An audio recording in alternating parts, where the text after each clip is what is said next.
Memphis, Tennessee, 2023. The Langston Mansion stood like a fortress of prestige on East Galloway Drive, one of Memphis' most exclusive neighborhoods. DeMarcus Dre Langston, 43, had built this life with calculated precision. A graduate of MIT with a background in cybersecurity, Dre founded SafeSpace Technologies in 2014, a company specializing in advanced security software. Within 3 years, it attracted major corporate clients and catapulted Dre into the tech elite. To the outside world, Dre Langston was the image of success and resilience, a man who had climbed back from heartbreak. 7 years earlier, in May 2016, Dre's first wife, Zarya Whitlock Langston, 36, vanished during what was supposed to be a relaxing getaway at the El Dorado Royale Resort in Playa del Carmen, Mexico. According to reports filed with local authorities, Zarya had gone for an early morning swim and never returned. Her towel and sunglasses were the only things recovered along the shore. Detective Carlos Menendez of the Quintana Roo State Police led the investigation. The official conclusion? Probable drowning. The currents that morning were abnormally strong. 3 separate water rescues occurred that same day. Dre's response to Zarya's disappearance followed the textbook path of grief. He extended his stay in Mexico for 2 weeks, participating in search efforts. Upon returning home to Memphis, he created the Zarya Whitlock Foundation, an initiative promoting swimming safety education for underserved communities. Devastated doesn't even begin to describe it, said Jessica Pearson, Zarya's closest friend. For months, Dre could barely function. In 2017, when Mexican authorities declared Zarya legally deceased, Dre held a memorial service at Centenary United Methodist Church. Over 300 people attended. 6 months later, he collected a $2.5 million life insurance payout through Guardian's Insurance. Life appeared to move forward. In 2019, Dre married Vanessa Chun, a 34-year-old marketing executive he had met at a tech conference in Austin. His company expanded to 87 employees, opening offices in Memphis, Atlanta, and Chicago. According to financial records from a 2022 business loan application, their combined annual income surpassed $3.8 million. But everything unraveled the night of April 12, 2023. That evening, Dre was alone in the Langston estate. Surveillance footage shows him at 9:42 p.m., sitting in his study, pouring himself a glass of Blanton's bourbon into a crystal tumbler. Vanessa was out of town, visiting her parents in Boston, and scheduled to return the following day. Nothing appeared out of the ordinary until 10:17 p.m. That's when the doorbell camera captured the arrival of a woman. Her face was partly obscured by the porch shadows, but her movements were deliberate. She pressed the doorbell once, then knocked 3 times. According to Dre's later statement to police, he assumed it was a neighbor, maybe an emergency. But when he looked through the peephole, he stumbled backward, knocking over a side table in shock.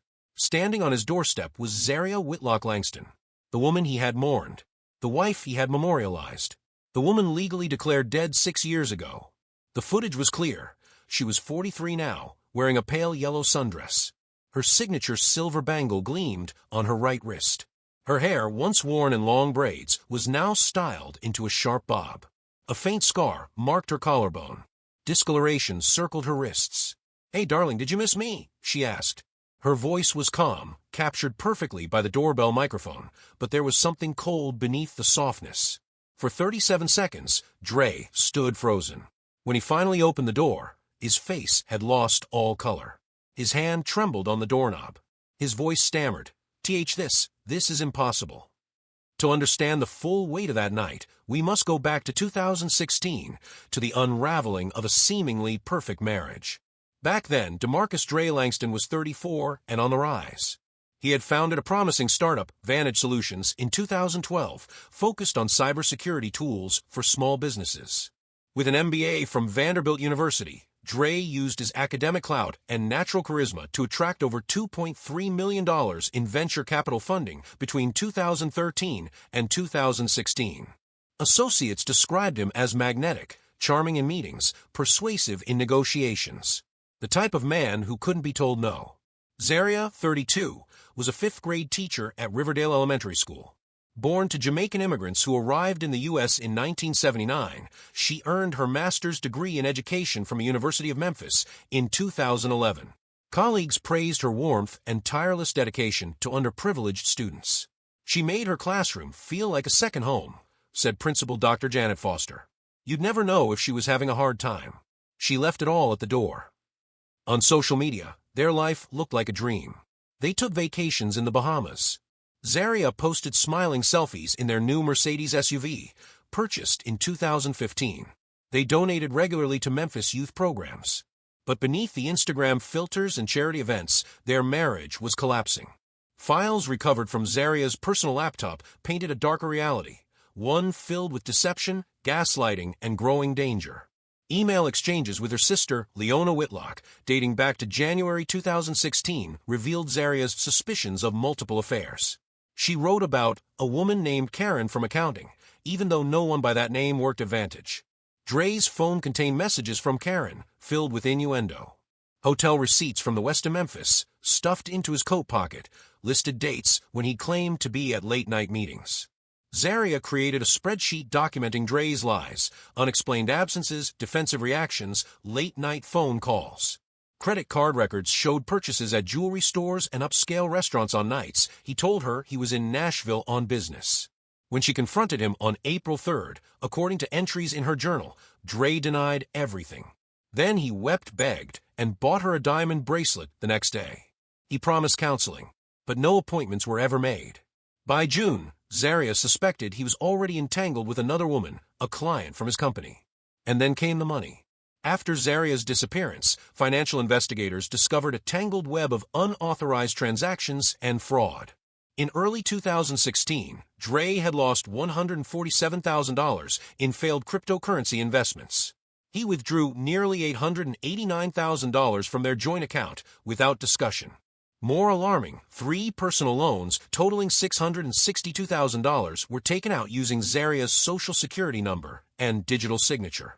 The applications were later recovered from Dre's laptop. On August 17, 2016, Zarya met with attorney Marcus Daniels regarding the mounting financial deception. Following his advice, she separated their accounts and placed fraud alerts on her credit. When Dre tried to make a large withdrawal on August 25th and was denied, he called her 11 times in 2 hours.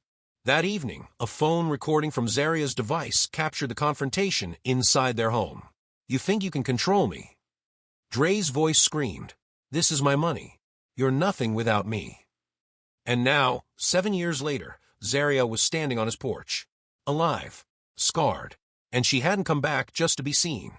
Zarya's sister, Zarya Whitlock, later confirmed her statement that Zarya had arrived at her apartment that night carrying packed bags.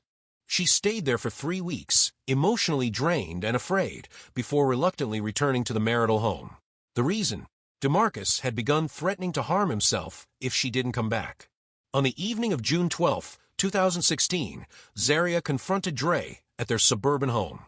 She had uncovered suspicious bank activity.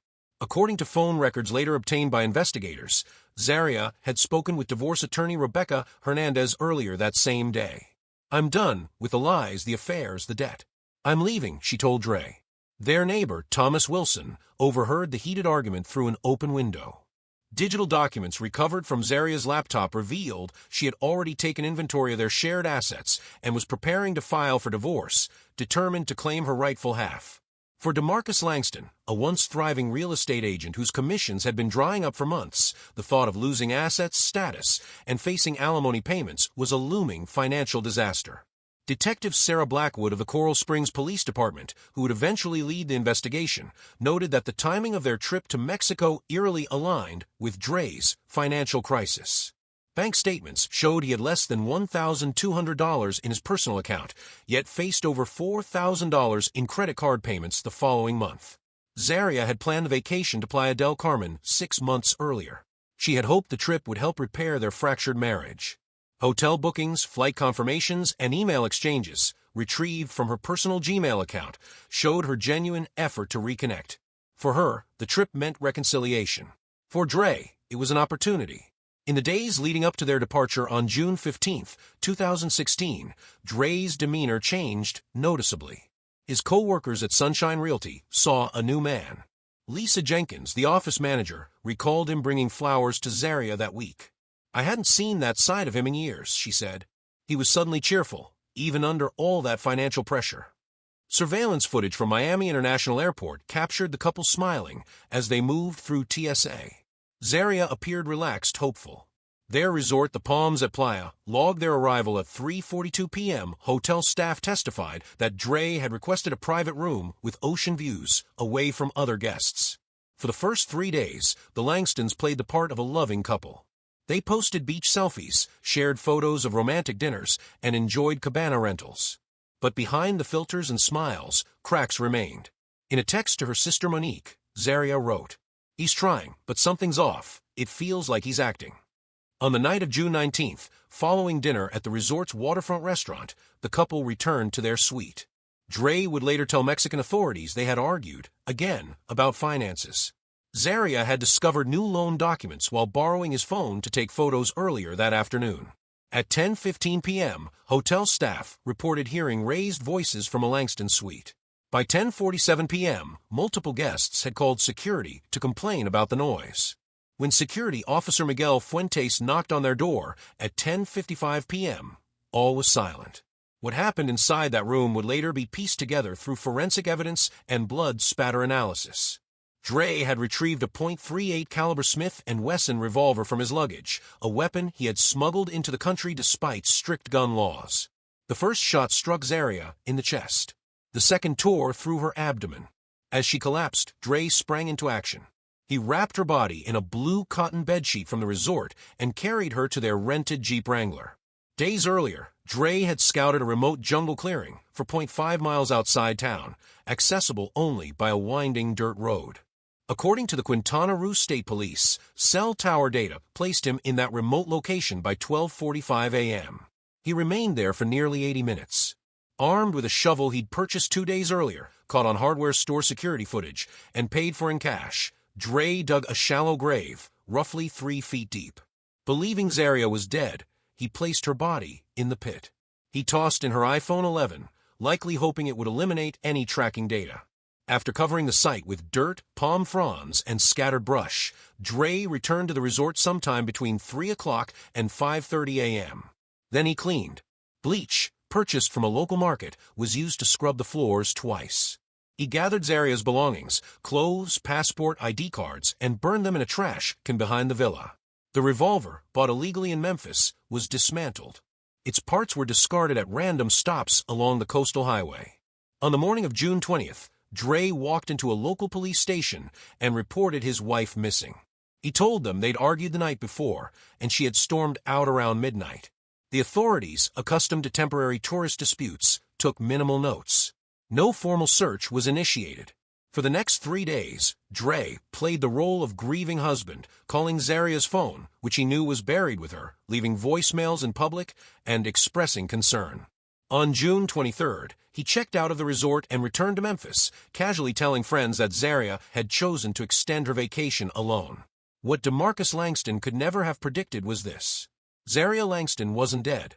The bullet to her chest had missed vital organs. Though unconscious from blood loss, she had survived the shooting and the burial. Approximately 6 hours after being buried alive, Zarya awoke in the dark, disoriented, gasping, fighting the weight of soil and fabric. With one arm pinned and the other slowly gaining mobility, she clawed her way to the surface inch by inch. It took hours of agonizing struggle. At 4:30 p.m. on June 20th, Miguel Herrera, a 59-year-old farmer driving along the same dirt path, saw something terrifying, a blood-soaked hand breaking through the earth. He slammed his brakes, leapt from the truck, and found Zarya, barely conscious, battered, and clinging to life. Herrera rushed her to Hospital General de Playa del Carmen, where doctors declared her condition critical. For the next 13 months, Zarya remained in a coma, first in Playa del Carmen, then at a long-term care center in Cancun. Throughout that time, no one knew who she was. Her husband had told family and friends she had left him. No missing person report matched her condition or description. No one was looking for her. On March 12, 2017, in a sterile recovery ward in Cancun, a woman opened her eyes. She didn't know her name, didn't recognize her reflection, couldn't speak. Hospital staff referred to her as Elena. Her intake records listed her as patient number 4873. She had suffered a skull fracture, internal bleeding, and 3 broken ribs. She had undergone emergency surgery the night of her rescue. Dr. Manuel Ortega, her attending physician, noted in his log that she had been found unconscious along the shore of Ixec, a remote fishing village 250 miles south of Cancun. Likely misfiled in hospital intake, no identification had been attached to her admission. Zarya, now Elena, remained under 24-hour care for 8 weeks, slowly recovering physically, while her mind remained locked behind trauma-induced amnesia. Police reports generated during this time yielded no regional missing person matches. And with limited staffing, the local investigation fizzled into silence. In May 2017, with no family, no memory, and no legal identity, the woman known only as Elena was transferred to Casa Nova Vida, a shelter for displaced women in Playa del Carmen. Maria Fuentes, the shelter's director, recalled her arrival. She came in wearing nothing but hospital scrubs and bandages. Her Spanish was broken. We could tell she wasn't from here, but she couldn't remember where she came from or even who she was. At the shelter, Elena began piecing together a fragile new life. She showed remarkable talent with a needle and thread, which eventually led to a job at Coseria Gloria, a small tailoring shop in the tourist district. Her employer, Gloria Vasquez, later said, she was precise and dependable, but always distant, like she was outside her own life, watching it happen. For the next 6 years, that quiet routine became Elena's world, a modest apartment on the outskirts of town, daily bus rides to work, and solitary walks along the shoreline during sunset. Psychological assessments conducted in 2019 by Dr. Alejandro Morales suggested her memory loss was likely both physical, due to brain trauma, and psychological, a protective mechanism shielding her from the horror she'd endured. Then, on February 15, 2023, the wall finally cracked. Elena was working at Moda's Juanita, a different seamstress shop, when an American tourist came in for a vacation dress alteration. As Elena knelt to measure the hem, the woman laughed, light, melodic, familiar. That laugh shattered something deep within Elena. Memories surged back in waves. A white vacation villa with limestone walls. A fierce argument near a pool.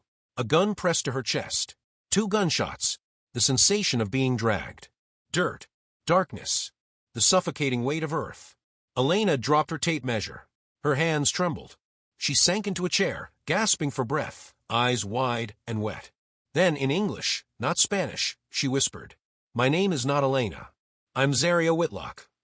Within hours of her awakening, she walked to the Playa del Carmen Municipal Police Station. Officer Diego Hernandez was manning the front desk when she arrived. She looked him in the eyes and said, "I know who I am now."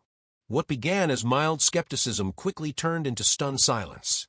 A database search revealed that Zarya Whitlock had been reported missing from Memphis, Tennessee in April 2016. Her case had been officially closed in 2018, marked presumed dead. Zarya gave her full statement to Detective Aina Rodriguez of the International Affairs Division. Her voice was steady. "I remember everything. The man who tried to kill me, who buried me alive, he's been living my life for 7 years. He collected my insurance, sold off my property, and thinks I'm still lying in a shallow grave near Tulum." 3 days later, on February 18, 2023, airport surveillance cameras at Cancun International Airport captured Zarya Whitlock boarding American Airlines Flight 2784 to Atlanta with a connecting flight to Memphis. She carried one small duffel bag, everything she had acquired as Elena, and a notarized affidavit from Mexican officials confirming her identity. "I'm going home," she told Immigration Officer Miguel Santos before boarding. "There's someone waiting for me. He just doesn't know it yet." On April 17, 2023, Zarya stood outside a familiar house in suburban Memphis. 7 years had passed since DeMarcus tried to end her life. The house on Poplar Avenue looked different, new shutters, fresh landscaping, but the address was burned into her memory. She rang the doorbell, her heart pounding, but her resolve unshaken. When DeMarcus Dre Langston opened the door, confusion spread across his face, then horror. The color drained from his cheeks. He was staring at the woman he believed he had murdered and buried in Mexico. "Aren't you going to invite me in?" Zarya asked, her voice calm and low. Scars peeked out from beneath her blouse, souvenirs from the attack he thought she hadn't survived. Dre stumbled back into the foyer. This can't be real. You're dead." "Clearly not," Zarya replied, stepping over the threshold. "For years, I've wondered why my husband shot me and left me for dead. I deserve answers, Dre."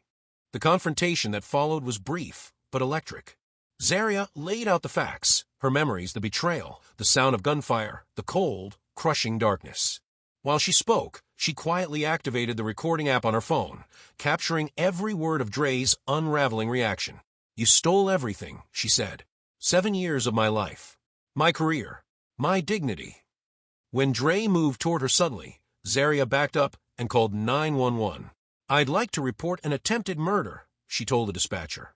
"The man who tried to kill me in 2016 is standing in front of me." Minutes later, Memphis officers Aaron Reynolds and Tama Freeman arrived at the scene. They found Zarya composed and prepared. Dre, by contrast, was erratic, sweating, and visibly shaken. As officers separated them for questioning, Zarya laid out her case.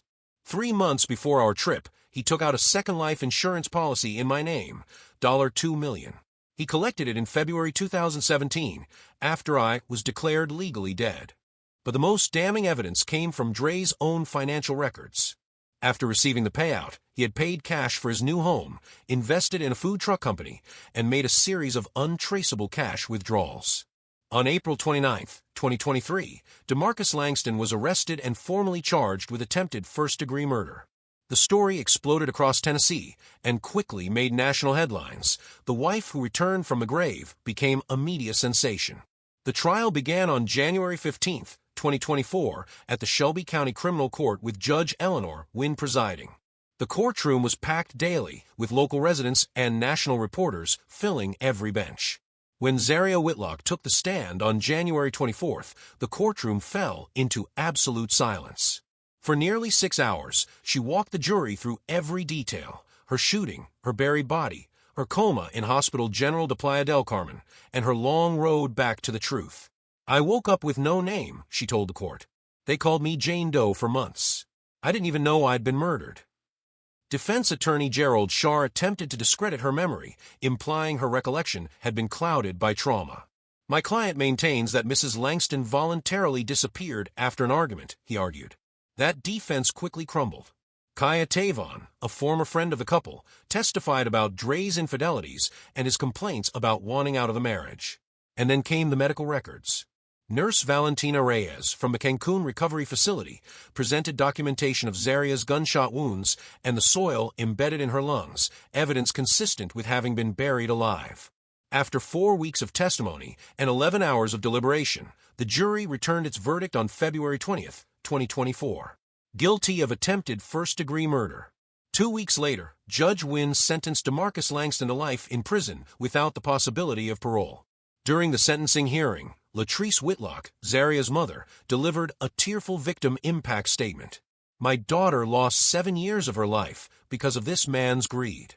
No sentence can return what he stole, not just for her, but from all of us." And please stay with us as we continue to expose and bring to you more stories like this. Keep watching, and be sure to subscribe so you never miss a moment of these stories. This is Ruthless Realities. Until next time.